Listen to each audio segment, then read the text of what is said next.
रही मन वे नर मर चुके जो कछु मांगन जाही, उनसे पहले वो मुए जिनके मुख से निकलत नाही।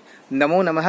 आप सभी का स्वागत करता हूँ आद्य शक्ति ज्योतिष कार्यालय में, जिसमें हम धर्म के सारगर्भित विषयों को लेकर गुढ़तम और गहनतम चर्चा करते रहते हैं। आज का ये जो दोहा है वो बहुत ही अद्भुत और अद्वितीय है।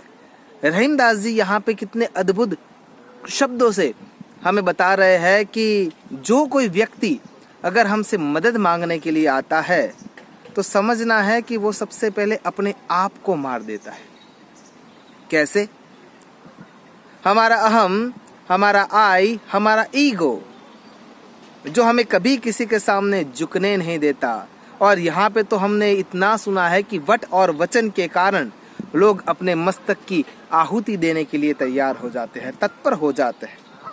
तो यहाँ पे जो व्यक्ति किसी कारणवश विवश हो चुका है, जिसके पास अब मांगने के अलावा और कोई चारा नहीं बचा, वह अपने भीतर के अहम को, अपने भीतर के आत्मविश्वास को, अपने भीतर की चेतना को सबसे पहले मार देता है।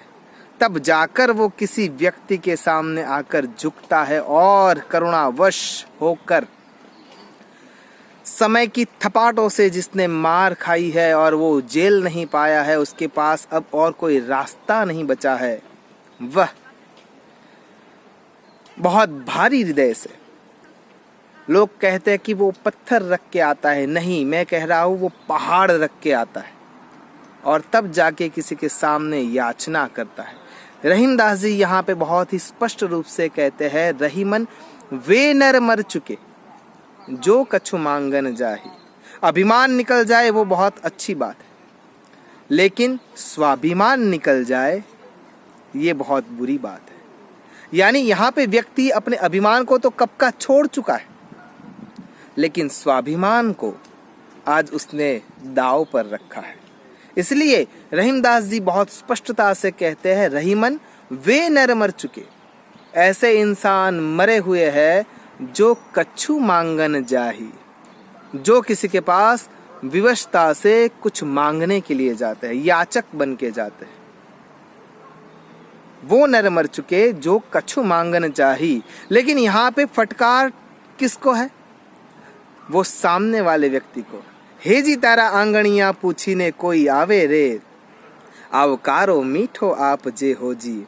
हे जी तारे काने रे संकट कोई संभળાવે रे, બને તો થોડું કાપ જે હોજી। કાગ બાપુના આ શબ્દો છે અને શબ્દો ખૂબ જ સાર્થક છે। એ વ્યક્તિ આવી રહ્યો છે તો એની યાચનાને આપણે નજરઅંદાજ ન કરવી જોઈએ। क्यों? क्योंकि वो कितना सहमा हुआ है, उसका हृदय आज आकृष्ट हुआ है। वो अपने आप को मारकर परिस्थिति के वशीभूत होकर आपके सामने आहत होकर आया है। और उस समय अगर हम अभिमान के कारण, उसके सामने पूर्वग्रह के कारण उसको ठुकरा देते हैं, उसको भगा देते हैं या उसको और आहत कर देते हैं, उससे बड़ा कोई पाप नहीं है। इसीलिए रहीमदास जी यहाँ पे चोट मारते हुए कहते हैं, क्या कहते हैं? उनसे पहले वो मुए जिनके मुख से निकलत नाही। जो मांगने आता है वो तो मर चुका है ही, लेकिन जो मांगने आने वाले के सामने अपनी प्रतिभा, अपनी आभा, अपना तेज, अपनी समृद्धि, अपनी कौशल्यता और अपनी वाक चातुर्यता से सामने वाले को नीचा दिखाता है, वो सबसे पहला मृत इंसान माना जाएगा। क्योंकि सामने वाला तो विवश है ही, लेकिन जो समृद्ध है वो उसको जता रहा है कि तू विवश है, और अपनी दरियादिली वो दिखा नहीं रहा। जठड़ो कहे जठड़ी ने कांइक लेन कांइक मेल, हाँ में ढेरा रख जा, वो भी माड़ू थे।